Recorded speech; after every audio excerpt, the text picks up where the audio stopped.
Olá, eu sou a Bianca Grella. E eu, Ricardo Lauricella. Hoje vamos falar sobre um tema muito falado e importante: gestão de erros. Nosso convidado de hoje é o Rony Oliveira. Rony é administrador, com MBA em gestão de negócios e mestrado em administração. Hoje, ele é superintendente administrativo na Sociedade Brasileira Caminho de Damasco. Seja muito bem-vindo, Rony. Obrigado, Bianca. Obrigado, Ricardo. Obrigado pelo espaço para a gente falar de um assunto tão indigesto, mas não menos importante. Rony, vamos começar já falando um pouquinho de polêmica, né? Quando a gente fala a palavra erros, conta para nós por que as pessoas elas erram no trabalho. Bianca, na verdade, ninguém gosta de errar, né? E é muito comum nós atribuirmos as falhas que acontecem no trabalho individualmente às pessoas. Mas uma pesquisa acadêmica que eu fiz, a questão de 1 ou 2 anos, revelou dados bem interessantes. Somente 7% dos erros que são cometidos no trabalho acontecem por conta de falhas individuais, ou seja, de falhas de pessoas. Cerca de 82% dos eventos de erro se referem a 2 tipos de condição. Primeiro, as pré-condições inseguras, ou pela falta de recursos adequados para que a pessoa realize a sua tarefa, ou pela falta de comunicação suficiente entre as equipes e os líderes para que aquele trabalho seja feito da melhor maneira possível. O restante das falhas acontecem predominantemente por conta de cultura organizacional. Sejam aquelas empresas que não têm procedimentos descritos, o que corrobora a necessidade de nós termos burocracia nos nossos processos de trabalho como um todo, né? Seja porque a empresa tem os seus processos, mas de maneira generalizada se tomou como base que eles não precisam ser respeitados e executados. Isso é uma informação bem surpreendente, não é? Pois é, Rony, enquanto a gente estava conversando e fazendo a pré-pauta aqui do nosso encontro de hoje, a gente discutia sobre os últimos acidentes aéreos que aconteceram, né? Perfeito. Infelizmente, hoje, a gente está sabendo no dia da gravação, né, dia 7 de fevereiro de 2025, que houve um novo acidente aqui em São Paulo, né, com um avião de menor porte, mas ainda assim um acidente. Recentemente, a gente teve um grave acidente nos Estados Unidos. Então, quando a gente fala em acidente e erro e que ganha essas proporções de tragédia, chama mais atenção ainda. Tem coisas que a gente pode aprender com a aviação? Pode sim. Na verdade, áreas como a saúde e a aviação nos dão muitas lições sobre o que é o gerenciamento de erro, né? Nós precisamos levar em consideração que o erro é inevitável. Isso é muito frustrante para quem é perfeccionista ou para quem acha que é possível nós chegarmos num campo da perfeição em que exista o zero defeito em algum processo ou alguma ação humana. Mas nós temos que definir a tratativa do erro ou gerenciamento desse erro a partir do tipo de consequência que ele traz. Se nós colocamos numa ponta a área de aviação ou a área da saúde, obviamente nós temos que ter várias barreiras para evitar que os erros simples, né, ou que erros que tragam essa consequência maior aconteçam. Eles podem acontecer de qualquer maneira? Sem dúvida, porque novamente eles são inevitáveis, mas quanto menos nós estivermos expostos a esse erro, menor serão as consequências. Então há necessidade de uma atenção muito especial nesse tipo de tratativa. Por outro lado, né, quando nós vamos para mercados ou áreas que necessitam de desenvolvimento, principalmente competitivos, que dependem de criatividade para executarem as suas tarefas, a tratativa do erro precisa ser do lado oposto. Eu não só tenho que acolher e permitir esses erros, como, na verdade, incentivar para que eles aconteçam como parte de um processo de aprendizado e que permitirá às empresas e os profissionais desenvolverem habilidades e competências, inclusive produtos novos que permitam com que eles avancem no mercado comparado com os seus concorrentes. Então perceba como nós temos aí 2 extremos, um mercado em que o erro é menos tolerável, mas possível de qualquer maneira, e o outro que não só ele é tolerável, como ele deve ser incentivado para que gere uma competição de negócio para cada organização, para cada profissional que representa essas empresas em que trabalha. Rony, eu acho que diante do que o Ricardo te perguntou, do que você contou aqui para nós também, como que a gente pode minimizar, evitar esses erros, esses erros que parecem pequenininhos e que podem se transformar em um erro grande e dentro de uma organização, até mesmo no nosso dia a dia? Muito boa pergunta, né? Se o erro ele é inevitável, né, ele traz no seu cerne também a previsibilidade. A maior parte de nós, principalmente os gestores, conseguem mensurar o tipo de erro a qual os seus processos estão sujeitos a passar. Então, é parte da atividade de um gestor, da liderança e das próprias empresas, criarem um gerenciamento de erro que avaliem os seus processos a partir do que pode dar errado. Porque tão importante quanto nós sabemos o que temos que fazer, é importante saber o que nós não temos que fazer. Né? Então, quando nós avaliamos os processos, desenhamos essas alternativas, o olhar sobre aquilo que pode falhar precisa estar incorporado nesse desenho. E isso é algo contraintuitivo, porque geralmente nós montamos os nossos processos pensando em estabilidade, né, ou no que pode dar certo. Essa visão quase pessimista é essencial para que nós tenhamos essa contenção do erro logo no início e evitar que ele se escale ao longo da organização como um todo.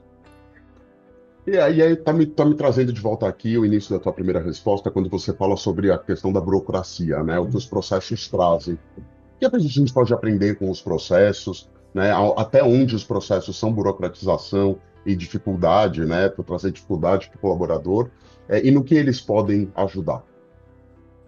Os processos eles precisam trabalhar pela eficiência, mas também pela segurança. Nós acabamos de falar aqui que pelo menos 40%, 50% dos erros cometidos nas empresas ocorrem porque ou não existem processos descritos ou porque os processos não são cumpridos. Né? E mais interessante para complementar esse número ainda, é que 33% dos erros cometidos nas organizações voltam a acontecer. Né? Isso é sinal de que não só nós temos um problema de origem quando a burocracia não é cumprida, como a própria burocracia, na recorrência desse descumprimento, faz com que o mesmo tipo de erro aconteça. Percebam, quando nós falamos da criatividade do mercado e da permissividade, entre aspas, do cometimento de erro para que ele gere um fator competitivo para a organização, nós não estamos considerando a repetição do mesmo tipo de erro. Aliás, pelo contrário, a aviação nos ensina que a cada acidente, como é que aconteceu hoje, há toda uma avaliação das ocorrências, se houve um problema com a aeronave, com a manutenção, com a pista, com o clima, com o piloto e tudo mais, para que se criem barreiras de contenção para que aquele mesmo tipo de erro não volte a acontecer. Né? Nas organizações é da mesma maneira. Né? Cada vez que nós temos uma falha, é importante nesse processo de gerenciamento voltar ao processo, identificar exatamente o que foi que causou o erro, e geralmente as falhas não acontecem somente por uma única etapa, são uma consequência de vários fatores que levam àquela falha, voltar para esse processo com essa análise, com esse diagnóstico e modificar barreiras ou modificar procedimentos que possam permitir com que aquele erro aconteça. Nós temos muitos erros novos para cometer, não faz sentido nós insistirmos nos mesmos erros de sempre. Ô, Rony, muito bom, muito bom.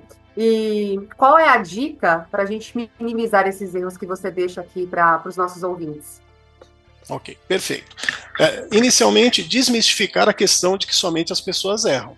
Okay? As pessoas erram porque elas são humanas e elas vão errar. E não são só as pessoas, os processos também erram. Né? E quando a gente traz essa perspectiva da falha para o processo, nós tiramos de um fator individual essa análise, inclusive de culpabilidade, de dizer que a pessoa errou, e trazemos para toda a cadeia, para todo o processo, essa responsabilidade.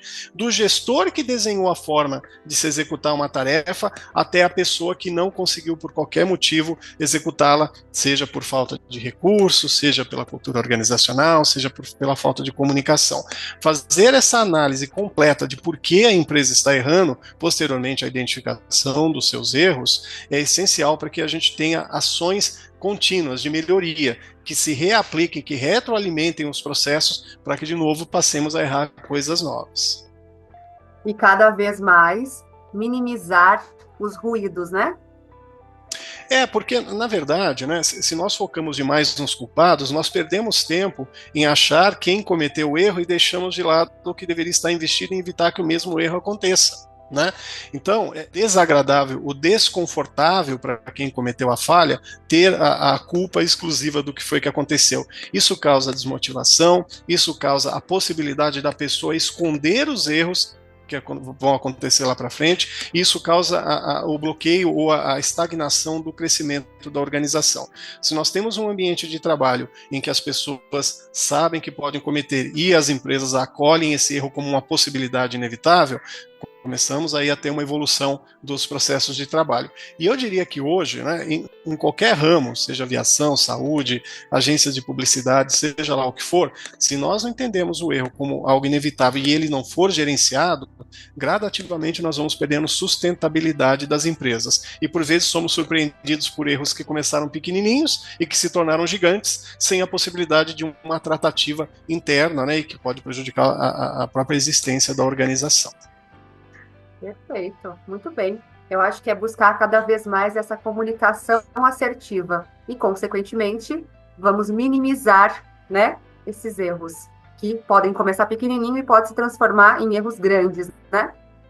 Verdade, verdade. A possibilidade de nós estarmos num ambiente em que o erro é reconhecido e o colaborador não se sentir pressionado ou com medo de ser punido pela falha é essencial para que a gente chegue exatamente nesse ponto que você comentou, né?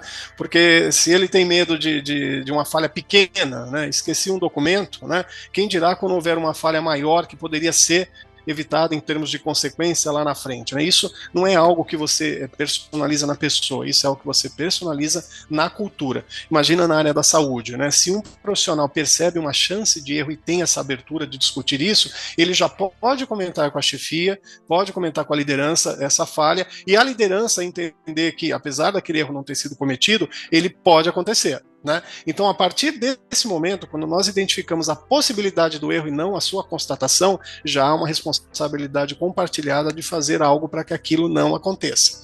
Essa é a grande diferença, né? É olhar na perspectiva do erro, não por aquilo que acontece, mas por aquilo que pode vir a acontecer. Transversalmente, eu estava me lembrando aqui de um evento que existe, né? Chama Fuck Up Nights, né? Meio vulgar o nome, mas, né? Noites ferradas, onde as pessoas vão contar os seus erros. E é muito interessante a gente pensar em pegar exemplos de outras áreas, da engenharia, da publicidade, como você falou, da aviação, para entender um pouco os erros e os processos para dirimir esses erros, discutir para que eles não aconteçam novamente e tragam isso para a nossa realidade. Então, é muito melhor a gente aprender com os erros dos outros, né? Claro. Ou, como você disse, né? Se for para ter novos erros, que sejam de outros assuntos, não daqueles que já foram cometidos. Parte dessa percepção, dessa aversão ao erro, Ricardo, vem de um ambiente corporativo amplo que tende a traçar mais ou destacar mais o sucesso. Né? A gente não vê reportagens falando de empresas que erraram, que faliram, né? que não deu certo. Não, nós vemos reportagens de gestores que cresceram, empresas que ficaram milionárias, que começaram pequenas e foram expandindo e tudo mais. Esse processo de crescimento, ele é repleto de erros. Só que como a valorização é maior pelos casos de sucesso, nós parece que escondemos debaixo do tapete tudo aquilo que gerou aprendizado através dos erros e que fez com que esse topo da montanha fosse alcançado. Né? Então, de maneira geral, né, como cultura de sociedade, a gente tende a valorizar somente o sucesso como se ele acontecesse de maneira espontânea e somente com uma tentativa. Né? Isso pode acontecer? Pode, mas seria um erro imaginar que vai acontecer a todo momento conosco, né? E o outro ponto, né, é a distorção do que nós tivemos, aí voltando à questão da burocracia, com as teorias da qualidade. Durante muito tempo se tratou, principalmente os processos japoneses, né, como sendo modelos de gestão porque eles não erravam. Na verdade, não é que eles não erravam, né? Eles não traziam o erro à tona. Então, acreditar que nós vamos conseguir montar um processo zero defeito, que inclusive é um linguajar da qualidade, é uma ilusão. Né? E pior do que uma ilusão, é criar uma pressão sobre o colaborador e sobre as organizações para algo que é impossível de ser executado. Né? Mesmo os melhores processos desenvolvidos chegaram em 99,99% de acerto. Por que eles não chegaram em 100%? Porque o 100% é impossível. Rony, deixa para a gente, então, agora, como fechamento, um aconselhamento em relação não só ao colaborador que erra, e à medida em que ele erra, ele vai reportar para a liderança dele, mas sobre também como esse líder deve abordar e receber, né, acolher esse erro, de que forma isso pode ser benéfico para todo mundo. Pois é. A recomendação que eu faria para a liderança é que ele alinhe o que diz com o que ele pratica quando as coisas acontecem. Né? Por quê? Há uma máxima de se falar também no mercado corporativo, olha ele aí de novo, né? De que as pessoas têm que pensar fora da caixa e fazer diferente. Pensar fora da caixa e fazer diferente é você sair do caminho comum. E toda vez que você deixa a estrada pavimentada para ir para a estrada de terra, o erro é parte disso. Por quê? As pessoas não sabem o que vão acontecer. Né? Descobrir esse atalho lá na ponta passa por muita lama, por muita poeira, por muito barranco. Né? E é injusto você cobrar do colaborador que está fazendo essa tentativa, fazendo essas experimentações, que ele execute algo pela primeira vez de maneira 100% correta. Tão injusto que, na verdade, nós nem sabemos nesse momento o que é correto. Né? O que nós fazemos hoje, que consideramos adequado, no futuro pode ser algo totalmente fora de questão. Quer ver um exemplo? Fumar durante muito tempo, né, era visto como algo charmoso, como algo sexy, né? Moda, exato, né? Era elegante ver, né, nos cinemas os atores, as atrizes fumando. Veja hoje o que acontece, né? Use a realidade lá da década de 40, de 50 em relação ao fumo para hoje. O que era certo na época, hoje é errado, né? Então, parte desse processo de inovação, parte desse processo de criação de novos caminhos, vem em questionar o que estava sendo feito antes. E, por vezes, o erro traz em si a solução para o futuro. Né? Então, a primeira recomendação que eu faria é essa, né? Ter o entendimento de que toda vez que você inova, toda vez que você sai do caminho para fazer algo melhor, o erro está embutido.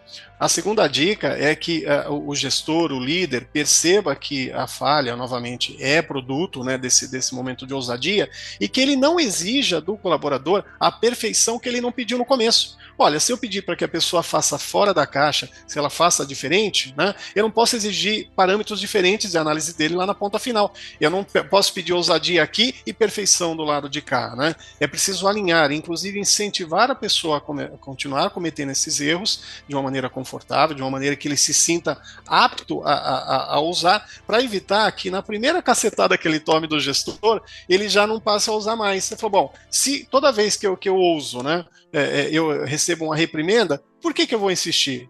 Como quem apanha, né? Se lembra, esse colaborador gradativamente vai começar a fazer tudo igual. E aí nós vamos entrar num ciclo de estagnação da organização. E é papel da liderança estimular que esse ciclo se interrompa, que esse ciclo, a cada nova geração, a cada novo processo, a cada novo cliente, se retroalimente para olhar para o futuro e não para o que aconteceu no passado. Fechando com chave de ouro. Fechando com chave de ouro. Muito bem, Rony. Olha, agradeço sua participação aqui com a gente hoje. Esse é um assunto que daria para render aqui horas e horas, mas acho que a gente chega num ponto nevrálgico com essas dicas e convidamos aí todos a ouvirem, incorporarem essas dicas no dia a dia, para que a gente traga exemplos para uma próxima conversa com o Rony. Muito obrigado, Rony. Imagina, eu que agradeço o espaço. Um prazer falar com vocês. O Fala SBCD é uma produção da equipe interna da SBCD que conta com convidados ilustres como o Rony. Até a próxima.